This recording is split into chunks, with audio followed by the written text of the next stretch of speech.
गुरु ब्रह्मा गुरु विष्णु गुरु देव महेश्वरा गुरु साक्षात परम ब्रह्म तस्मै श्री गुरुवे नमः। श्री गुरु चरण कमलेभ्यो नमः। तो आज हम श्रीमद् भगवद गीता के 12वें अध्याय का पाठ करेंगे, 12 अध्याय का पाठ करेंगे। अभी तक हमने 1 से लेके 4 अध्याय तक का पाठ कंप्लीट कर लिया है। अगर आपने नहीं देखा है तो हमारे प्लेलिस्ट में जाके आप देख सकते हैं। हमारे यूट्यूब चैनल पे भगवद गीता हिंदी अर्थ की प्लेलिस्ट है, उसमें सारी वीडियो सारे पाठ का अपलोड किए गए हैं। तो चलिए आज का पाठ प्रारंभ करते हैं। अथ 12वां अध्याय। अर्जुन उवाच।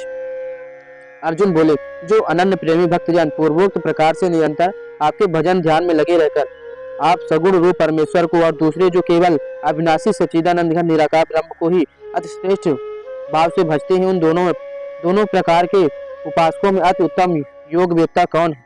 श्री भगवान बोले, मुझमें मन को एकाग्र करके निरंतर मेरे भजन ध्यान में लगे हुए जो भक्तजन अतिशय श्रेष्ठ श्रद्धा से युक्त होकर मुझ सगुण रूप परमेश्वर को भजते हुए मुझको योगियों में अति उत्तम योगी मान्य है। परंतु जो पुरुष इंद्रियों के समुदाय को भली प्रकार वश में करके मन बुद्धि से परे सर्वव्यापी अकथनीय स्वरूप और सदा एक रस रहने वाले नित्य अचल निराकार अविनाशी सच्चिदानंद घन ब्रह्म को निरंतर एक ही भाव से ध्यान करते हुए भजते हैं, वे संपूर्ण भूतों के हित में रत और सब में समान भाव वाले योगी मुझको ही प्राप्त होते हैं। उस सच्चिदानंद घन निराकार ब्रह्म में आसक्त चित्त वाले पुरुषों के ध्यान में परिश्रम विशेष है, पुरुषों के साधन में परिश्रम विशेष है, क्योंकि देह अभिमानियों के द्वारा अव्यक्त विषय गति दुख पूर्वक प्राप्त की जाती है। परंतु जो मेरे परायण रहने वाले भक्तजन संपूर्ण कर्मों को मुझ में अर्पण करके मुझ सगुण रूप परमेश्वर को ही अन्य भक्ति योग से निरंतर चिंतन करते हुए भजते हैं, हे अर्जुन, उन मुझ में चित्त लगाने वाले प्रेमी भक्तों का मैं शीघ्र ही मृत्यु रूप संसार समुद्र से उद्धार करने वाला होता हूँ। मुझ में मन को लगा और मुझ में ही बुद्धि को लगा, इसके उपरांत तो मुझ में ही निवास करेगा, उसमें कुछ भी संशय नहीं है। यदि तू मन को मुझ में अचल स्थापन करके लिए सामर्थ्य नहीं है तो हे अर्जुन, अभ्यास स्वरूप योग के द्वारा मुझको प्राप्त होने के लिए इच्छा कर। श्लोक नंबर 10। यदि तू उपयुक्त अभ्यास में भी सामर्थ्य है तो असमर्थ है तो केवल मेरे लिए कर्म करने के ही परायण हो जा।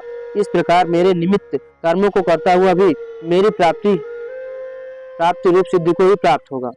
यदि मेरी प्राप्ति रूप योग के आश्रित होकर उपयुक्त साधन को करने में भी तो असमर्थ है तो मन बुद्धि आज पर विजय प्राप्त करने वाला होकर सब कर्मों के फल का त्याग कर।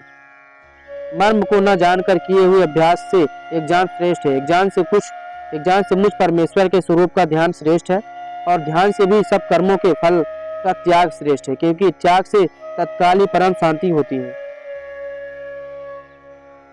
जो पुरुष सब भूतों में द्वेष भाव से रहित, स्वार्थ रहित, सबका प्रेमी और हेतु रहित, दयालु तथा ममता से रहित, अहंकार से रहित, सुख दुखों की प्राप्ति में सम और क्षमावान अर्थात अपराध करने वाले अभय देने वाले हैं, तथा जो योगी निरंतर संतुष्ट और मन इंद्रियों सहित शरीर को बस में किए हुए हैं और मुझ में दृढ़ निश्चय वाला है, वह मुझे अर्पण किए हुए मन बुद्धि वाले मेरा भक्त मुझको प्रिय है। श्लोक नंबर 15। जिससे कोई भी जीव उद्वेग को प्राप्त नहीं होता और जो स्वयं भी किसी जीव के उद्वेग को प्राप्त नहीं होता, तथा जो हर्ष अमर्ष भय और उद्वेग आदि से रहित है और वह भक्त मुझको प्रिय है।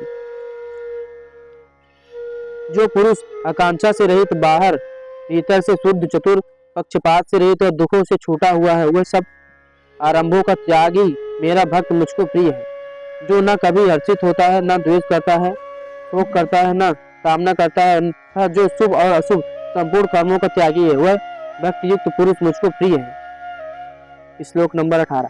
जो शत्रु मित्र में और मान अपमान में सम है, सर्दी गर्मी सुख दुख द्वंद्वों में सम और आसक्ति से रहित है, जो निंदा स्तुतियों को समान समझने वाला मननशील और जिस किसी प्रकार से भी शरीर का निर्वाह करने में सदा ही संतुष्ट है और रहने के स्थानों में ममता और आसक्ति से रहित है, वह स्थिर बुद्धि भक्तिमान पुरुष प्रिय है।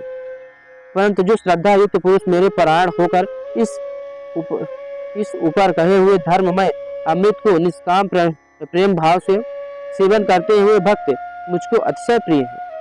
तो आज हमने श्रीमद् भगवद गीता का 12 अध्याय 12वें अध्याय का पाठ किया।